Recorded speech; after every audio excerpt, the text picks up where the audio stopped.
to the course Disaster Recovery and Build Back Better. My name is Ram Satish.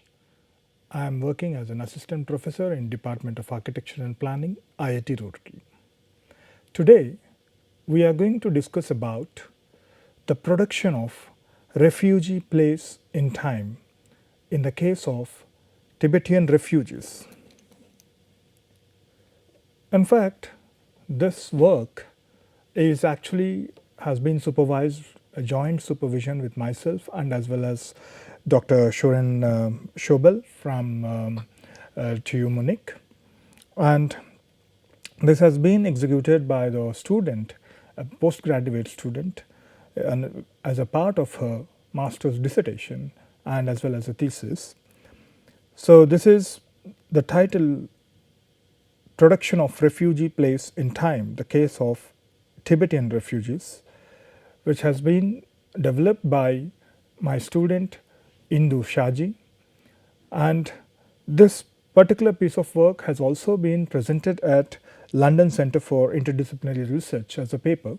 So today I am going to give you an overview of how Indu's journey has taken up in this particular investigation, and also the kind of wide variety of case studies she looked at, not only from India. As a part of Dart Scholar, she also executed some more case studies in Germany and in European continent, and how as a collective understanding how the refugee displacements can actually produce place and how they eventually get transformed with time, and what kind of meanings are developed by the communities in varied context.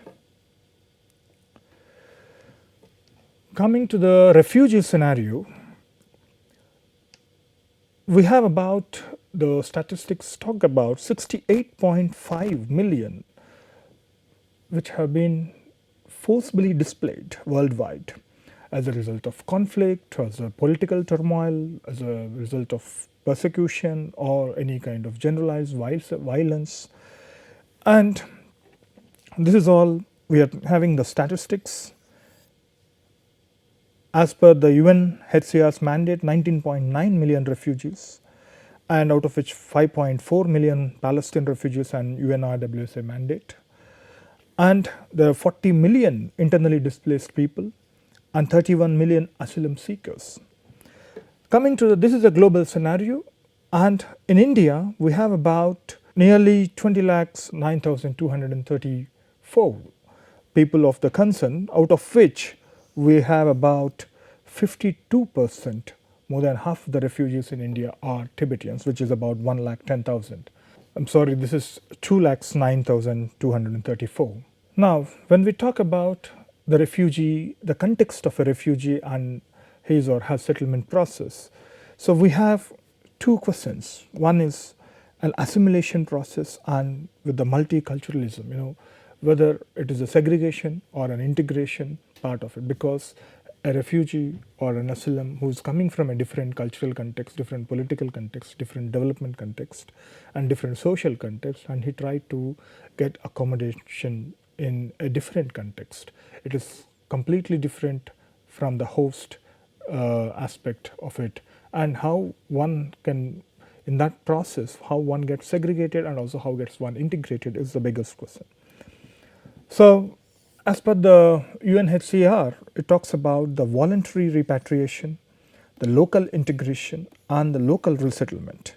So out of all these segregation and integration models, which strategy is the best and how it differs in different cultural context.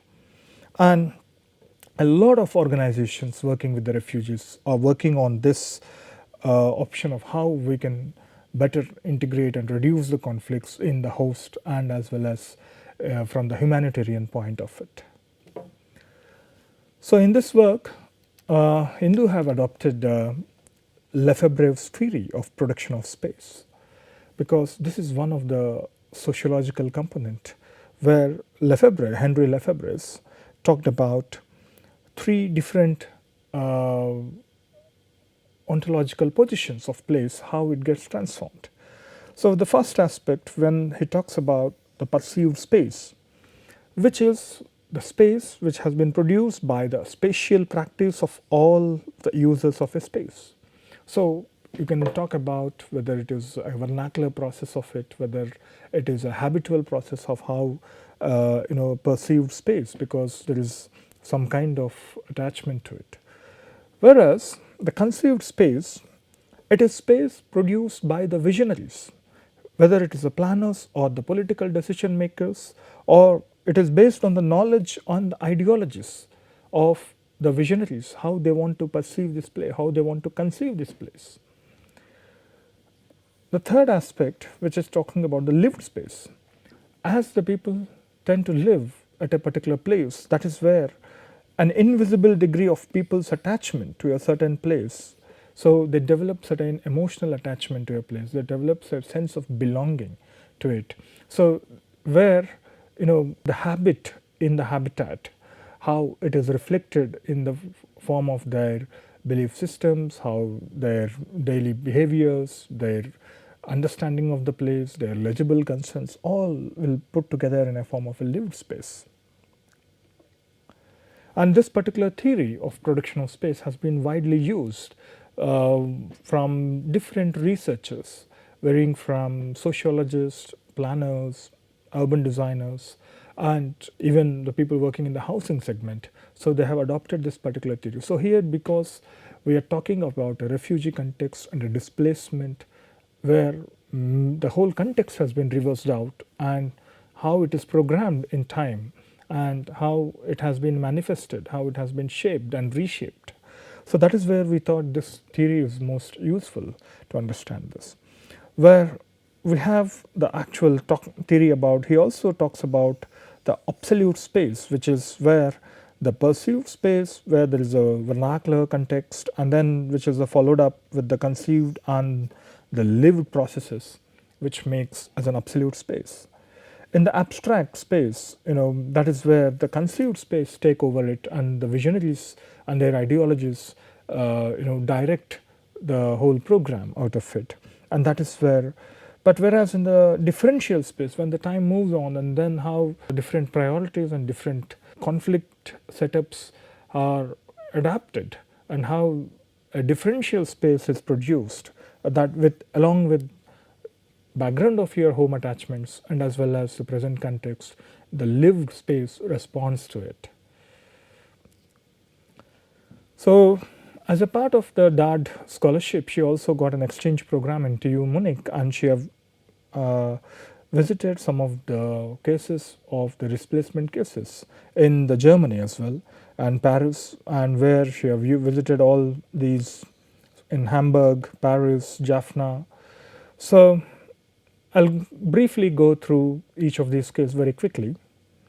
The little Jaffna in Paris, so the moment we talk about the Paris, we think of a very planned development, and our expectation of a place identity of it looks like this. But the little Jaffna, where the reality is this, it is looking like any other supermarket, bazaar, or a bazaar in an Indian context, where you have the hoardings, where you have the localized products which is suitable for that particular community needs, and even the festivals, the rituals, the religious belonging is also brought in a foreign place.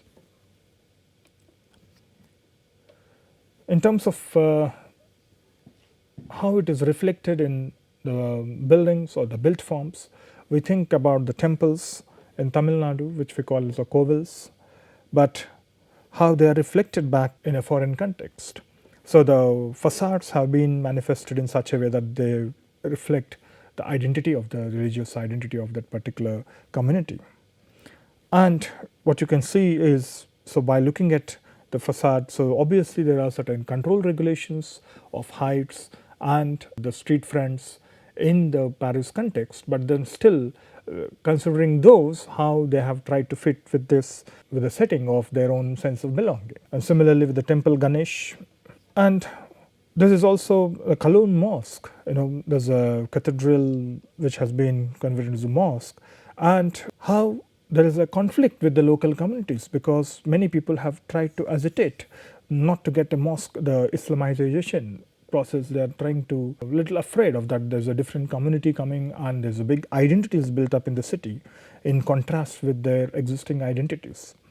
So similarly, there's Jewish quarters and there's also a refugee cafe, and there's also how a cathedral has been converted into a mosque and how the top part is replaced, and the green light, which is also the color of the light, is also reflected.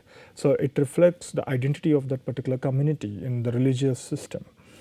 And similarly, the Soviet that time refugees and how they build these kind of mosques. So what we can see is, from the global scenario,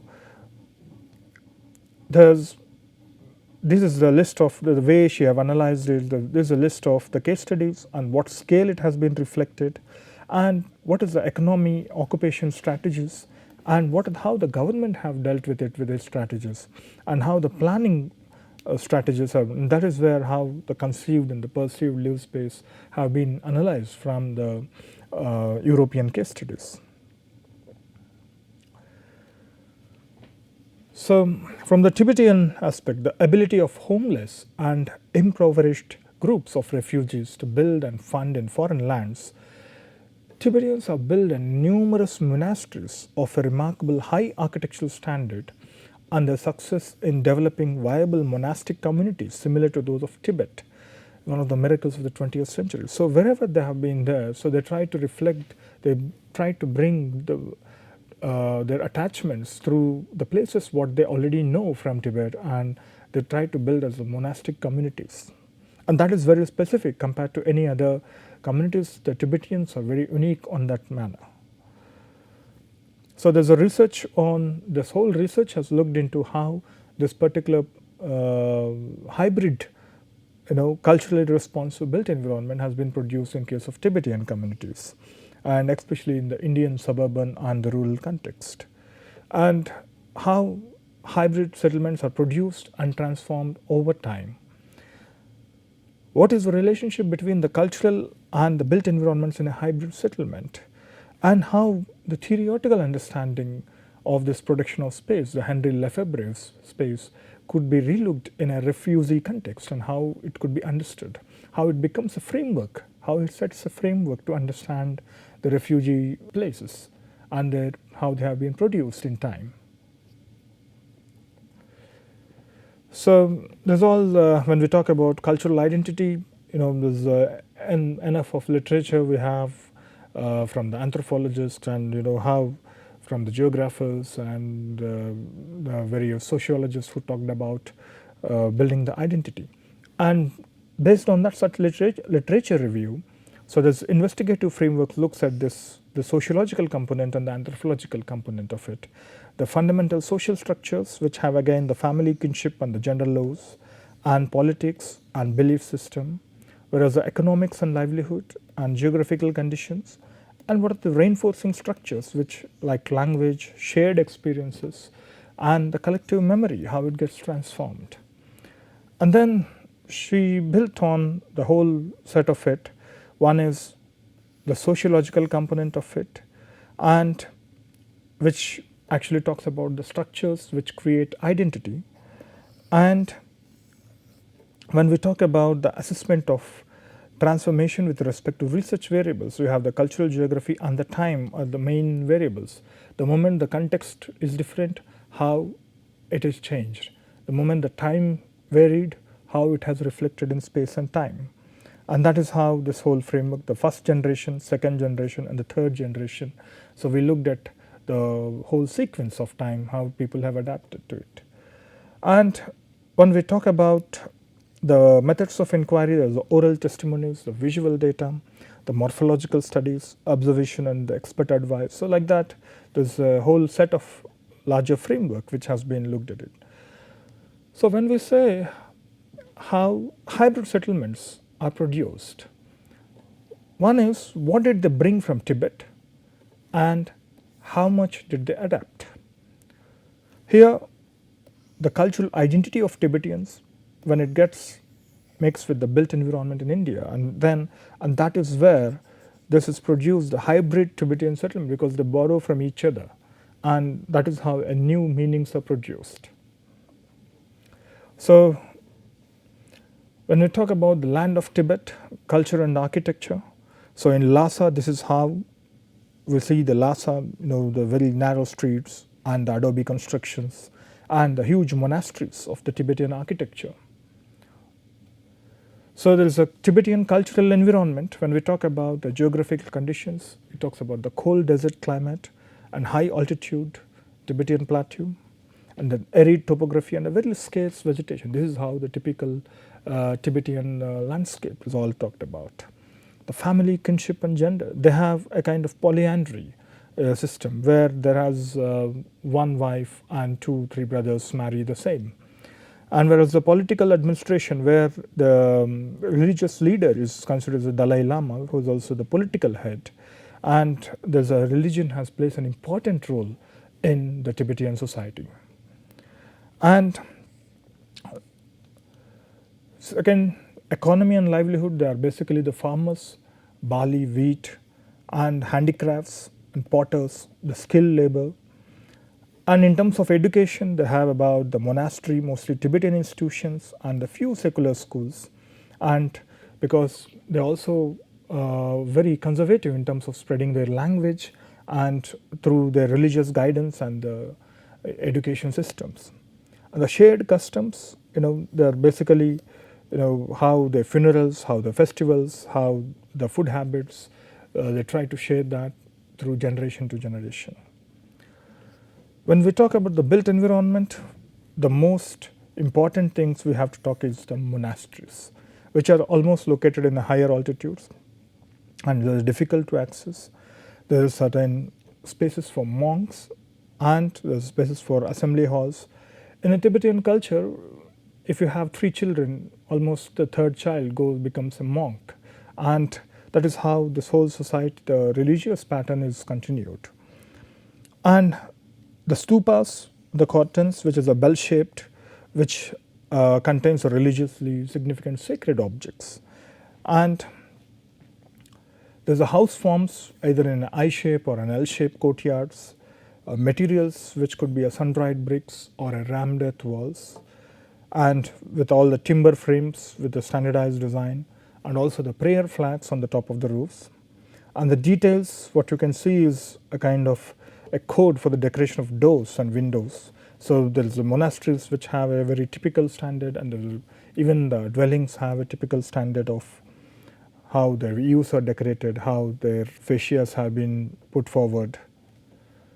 So in order to understand different adaptation process, Hindu have selected about 3 different culturally diverse settlements.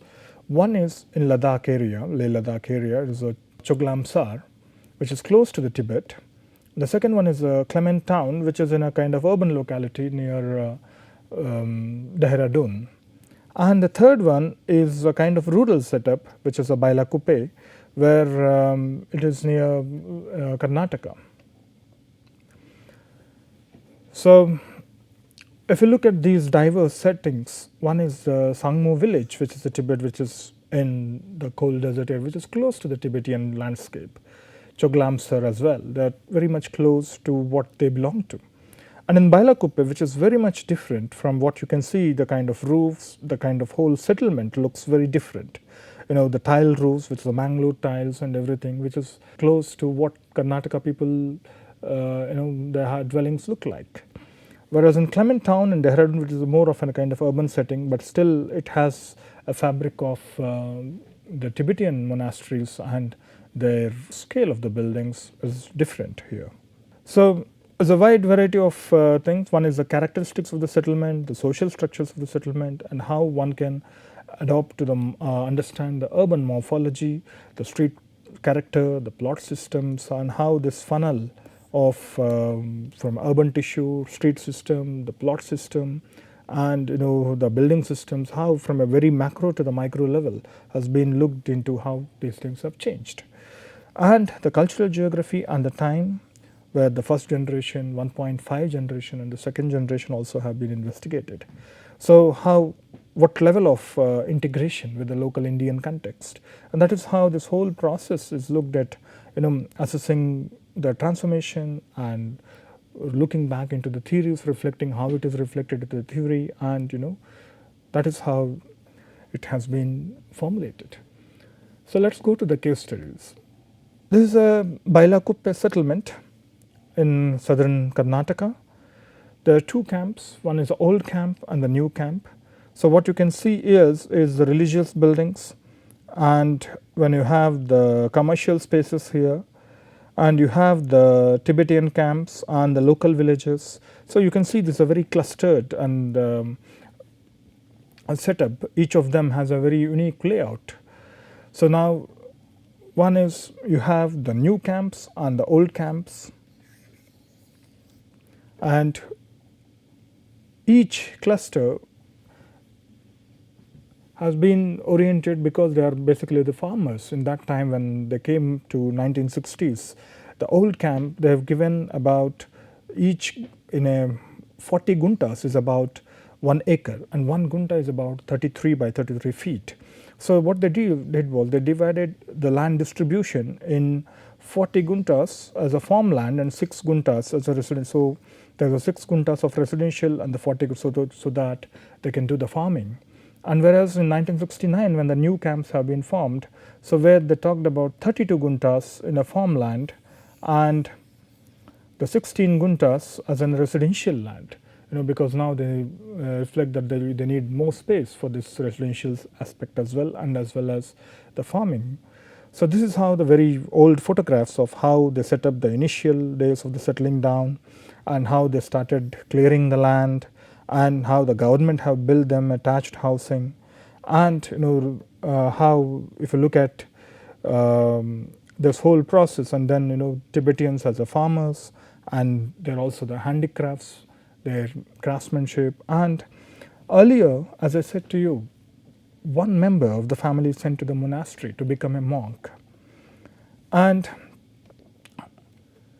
if you look at the transformation and how it is reflected in different patterns, one is the new camps. You have the planned in a gridiron pattern with farmlands around the residential core. And whereas in old camps, they planned along with the streets. And you can see that the houses are laid along the streets. And also the community spaces in the new camps, they are equally shared, they are equally accessible.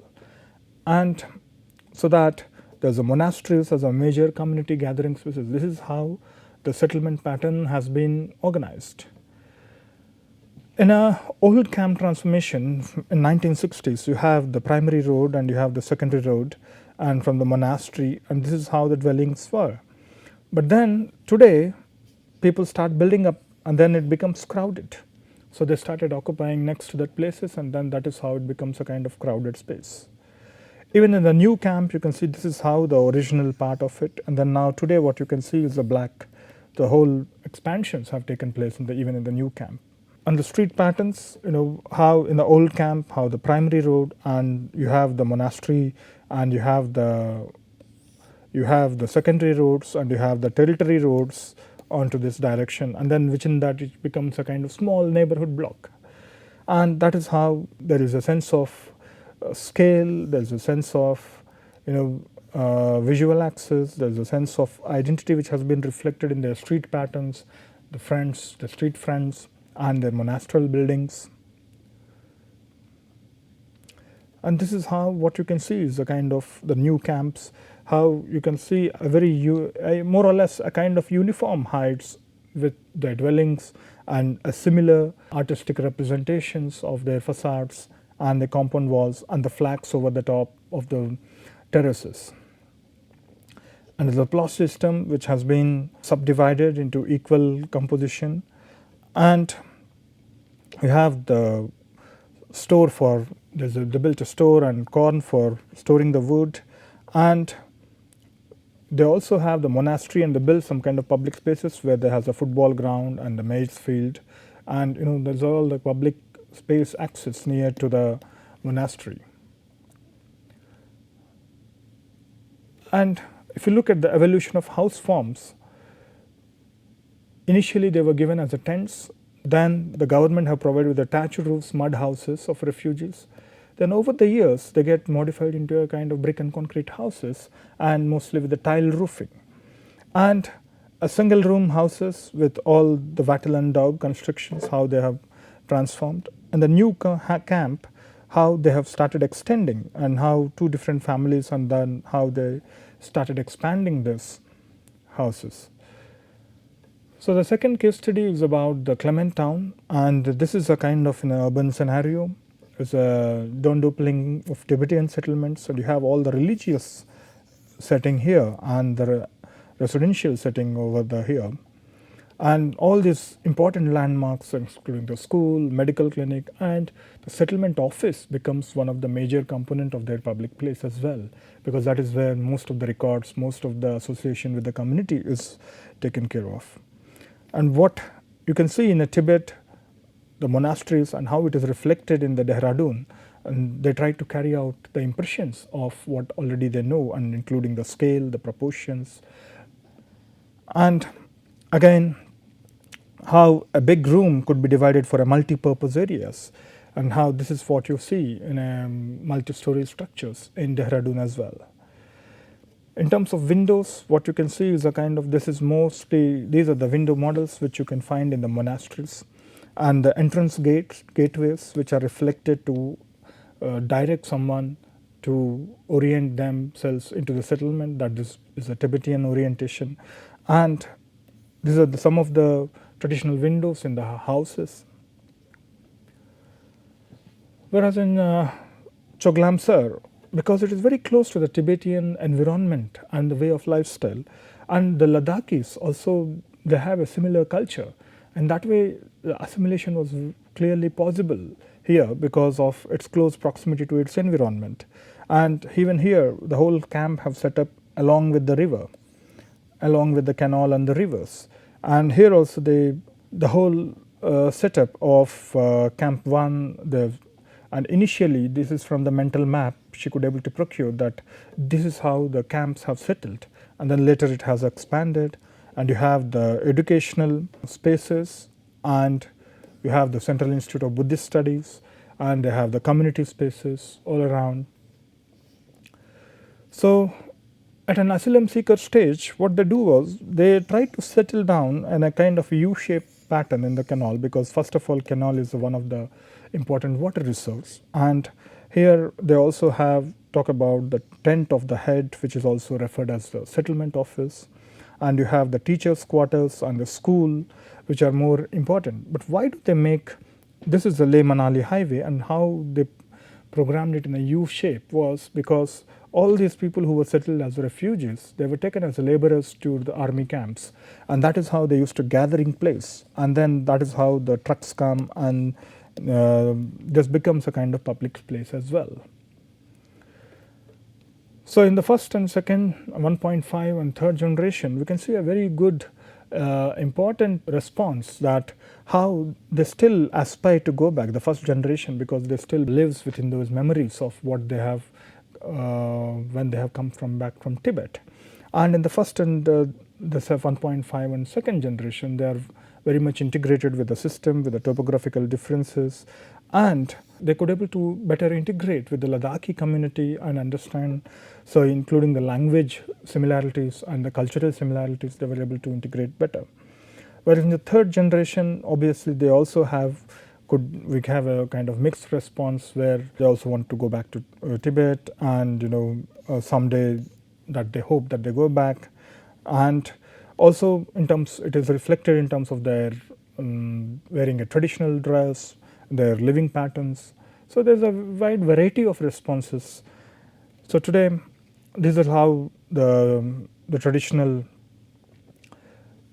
patterns look like, and you have the Dalai Lama's residence, and where they have the open space, they celebrate the Dalai Lama's birthday, and they gather in different tents. What you can see here is, this is how the Dalai Lama's residence, and then these tents, they come in a clusters, they spend 2-3 days there, and they celebrate different activities.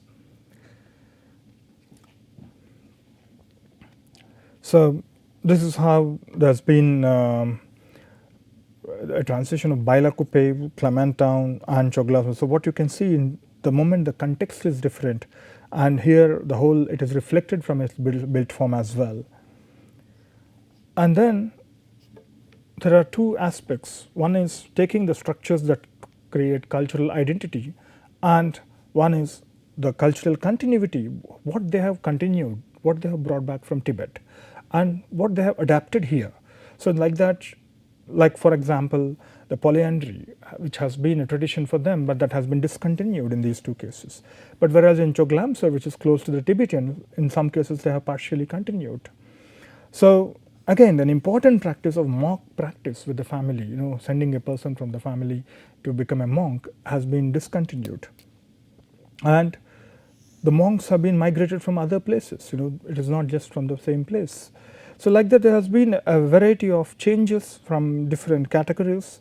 Of course, I'm not going through each and everything, but I'm just flipping through that this is a kind of framework to set up, to get an understanding of what they have continued and what they have adapted here.